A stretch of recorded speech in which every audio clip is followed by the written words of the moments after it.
great night as glide like lightning, strike like thunder. Boys, high school volleyball, the season wrap up here, final season and final game of the season for both, getting out an early cash. Pruitt with a kill to give the Huskies an early first set lead. Then burying it, going straight down, straight south with Londa Sassa. And it was Anoka who took that first set, 25-21. Andover would not give up, although full throttle attack constant for Anoka all night long.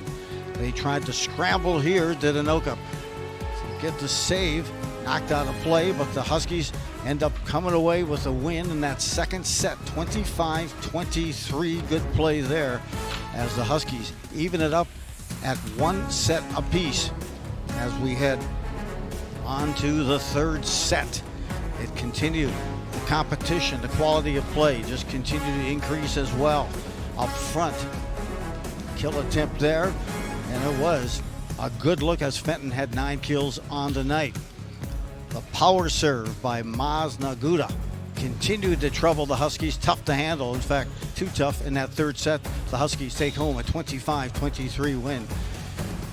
Huskies continue some good move up front. The power of Maz Naguda, a little too much, 15 kills for him on the night, combined along with 6 for Londa Sassa. Lefty Lindbergh pitched in another 8 as the Huskies tried to cash in a little late on this fourth set. The exclamation point comes the way by Maz Naguda. Do that dance. And the Tornadoes take home a fourth set win and go 3-1 to pick up the match over the Tornadoes on the final game of the regular season.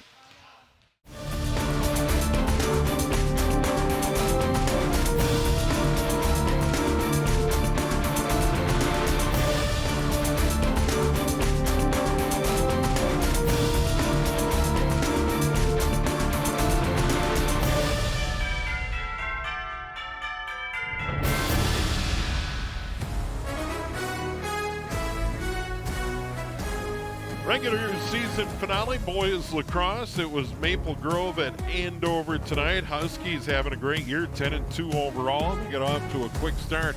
Caleb Weichel, first goal, 4 on the night tonight. He's had an unbelievable career. He finishes the regular season with 148 career goals.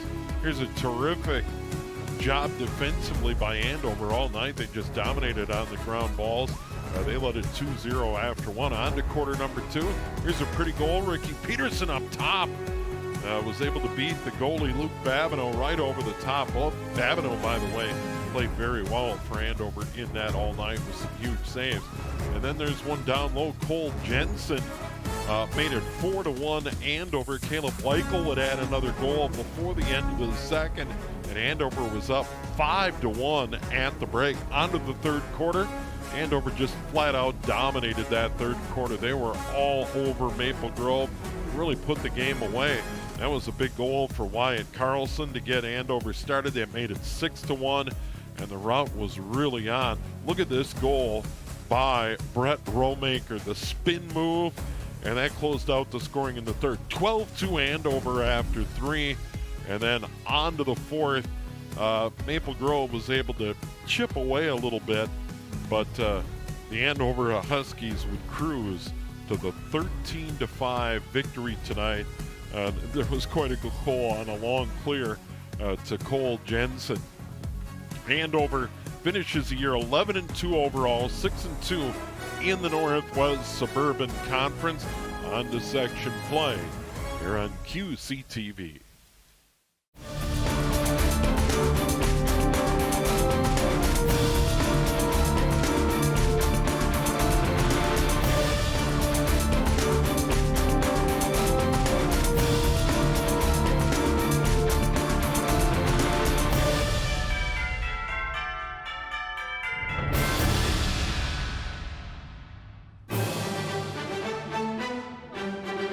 I think we're going game by game right now. I wouldn't say reflect now because the job's not finished, you know. So I got to keep driving forward. Definitely got some tough opponents out of us. This Friday should be a good one. Haven't really beat Maple Grove, at least since I've played here. So I'm excited for that. Looks like we got a shot at them this year with our squad. Definitely looking forward for sections. Got to come in sections hot. We're coming off 2 wins this week. We got Maple Grove on Friday, but yeah, looking forward to sections.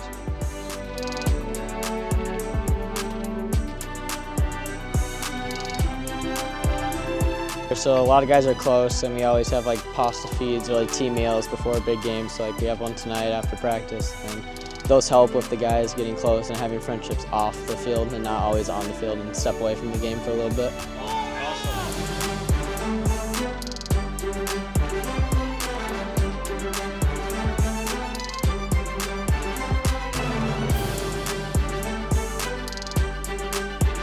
I would say quick trip Italian sub, gotta have that before a game, gotta get that going. Other than that, not really. Just I'm a more lock-in by myself type of guy, so I'm the guy just listening to music by himself, you know.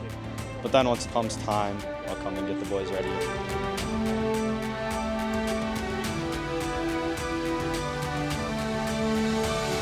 So like one thing before I get in the crease, I always jump with my I do like a star jump and I tap each post twice.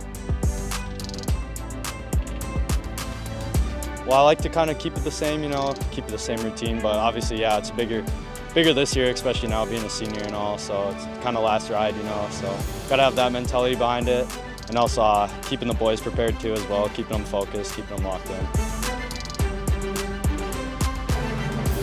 I think our mindset has to be different throughout everything. It's win or go home, right? You lose, you're done. It's the end of your senior season, you gotta win. We want Anoka back. We feel like we didn't play our best that game, so we kind of want to play them again and show them that what we really are when we play our best. Definitely Anoka. Right, we lost early to them by 1. It's a game where we had a lot of mistakes, a lot of turnovers, and I think we can bounce back from that. I'm sure Babs and Bubba had the same one, but probably Anoka. Yeah, we lost to them. I didn't think we played our greatest game, and I know we're way better than that, so I feel like we could take them down in sections.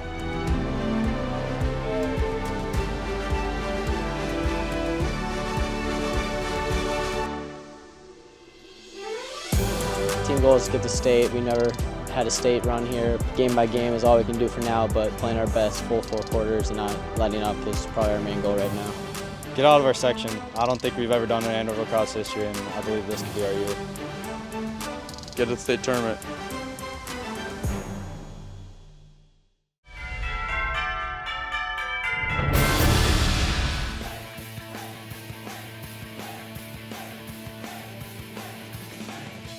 Now works back into that X position for Hendrickson. Good feed in front, shot and a goal right there. Beautiful pass from Hendricks. Now tries to work behind the net.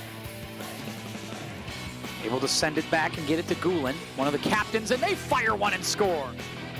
Hibbler now has it as he works to the crease. Beautiful centering pass for Mossman. Mossman trying to find some room. Roll, razzle, dazzle, and a goal. Myers got it now. Meyer works ahead. Good chance here, and a shot and a goal. We're tied at 3. Great job, Gulen. Nice pass there. Now works with a good center, and look at a shot and a goal. Libby turning, spinning, firing, scoring. There you go. Get themselves back in the flow of this thing.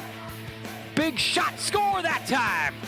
Grant Libby. Eve with Gulen, who will try to fire one in front. They get a shot and a goal, and I believe it's the young 8th grader who got that one. Till then, they're going to keep going. Hendrickson waiting. Mossman fires and scores. Live, and now Roof Barry in front. Little ground ball scored. To decide what to do, we'll play back for Libby. Grant Libby sends it across Barry. Nice swing into the ball. Good chance and a shot and a goal. Now Barry cuts across. Barry fires, and that's over.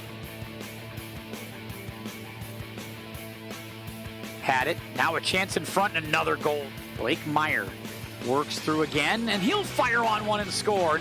6:20 to go. Roof moves in and scores. Nice over into the offensive zone where Grandel has it. Grandel just fires it over into the net. Roof. Mossman, Hendrickson, and that's an easy one.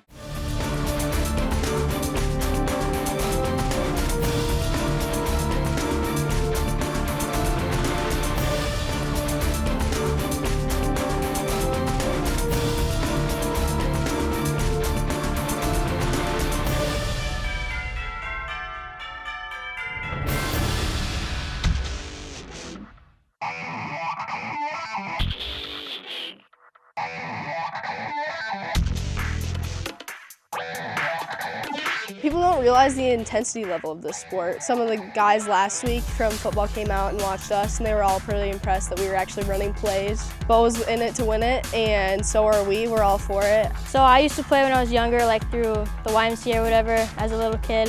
I definitely enjoyed it because growing up I played with all the boys, so it was definitely a lot of fun. At Anoka, every year we do our senior powder puff where all the girls get to play flag football with the guys coaching it, and it was a really fun experience for me. So when Coach Bo and Trey came up to me and told me, hey, they're starting a league, I thought it'd be so exciting. Flag football here for the girls, this is really its second year in the state.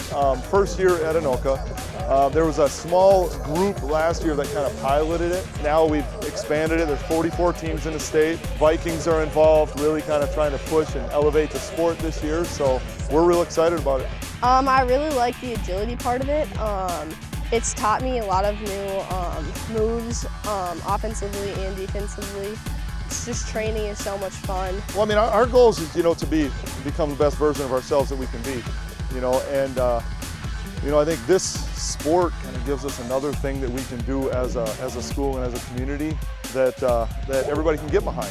There's also only 5 people on the field for offense and defense, but we still are running plays. We're still working as hard as I think football guys do. I mean, we're practicing after most of us have already practiced for our other sports, so it's like double practices a day, and we're still putting in the work. I think it's gonna upscale really fast because just the level of girls we have at Anoka who want to play, and I'm sure other schools too. I feel like it's gonna grow really fast, and it'll benefit a lot of girls.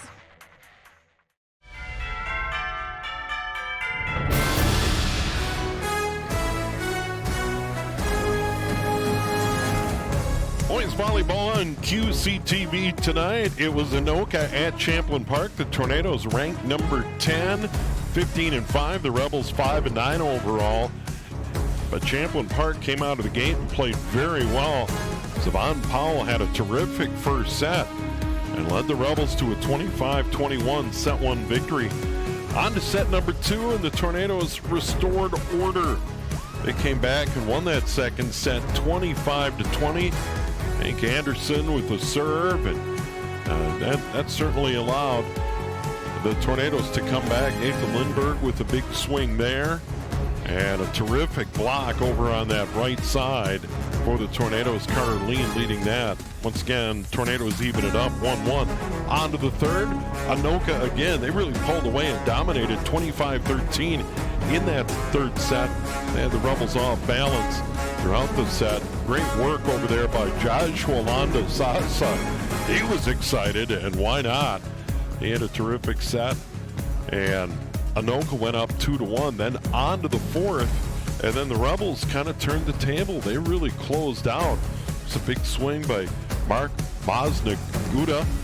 He had a terrific game, but the Champlin Park Rebels end up winning the fourth 25-22. And then on to that fifth set, and the Anoka Tornadoes ultimately pull away late and win this one tonight. As a matter of fact, in this fifth set, the Anoka Tornadoes close on a 12-1 run. They just had all the answers, and Anoka wins it in 5 to stay unbeaten in the Northwest Suburban Conference here on QCTV.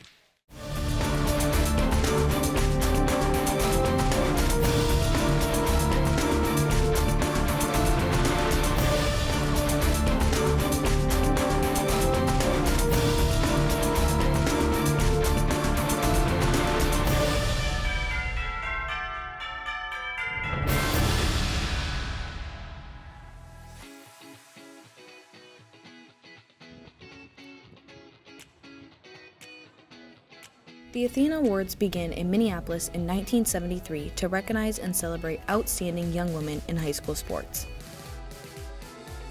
These student athletes have shown their dedication, leadership, and resilience, balancing multiple sports while also excelling in the classroom. The name Athena comes from the Greek goddess of wisdom and war, a fitting symbol for these young women who both show intelligence and strength in everything they do. Much like the goddess herself, they demonstrate discipline, skill, and grace in sports, academics, and everyday life. Honoring these young women is a way to show that their hard work has not gone unnoticed. It's also a reminder that the skills they've built, teamwork, perseverance, and determination, will continue to serve them far beyond high school. This year, we're proud to honor a remarkable group of young women from our 3 high schools. Mackenzie Jones from Andover High School, who excelled in hockey, soccer, and track and field. Maddie Frecking from Anoka High School, who achieved great success in softball, basketball, and volleyball. Abby Hibbs from Champlain Park High School, who transcended on the ground in cross-country, Nordic skiing, and track and field. There's more to their stories, and you'll get to hear each of them soon, so keep an eye out for that. These young women have bright futures ahead of them, and we can't wait to see the incredible things they go on to accomplish.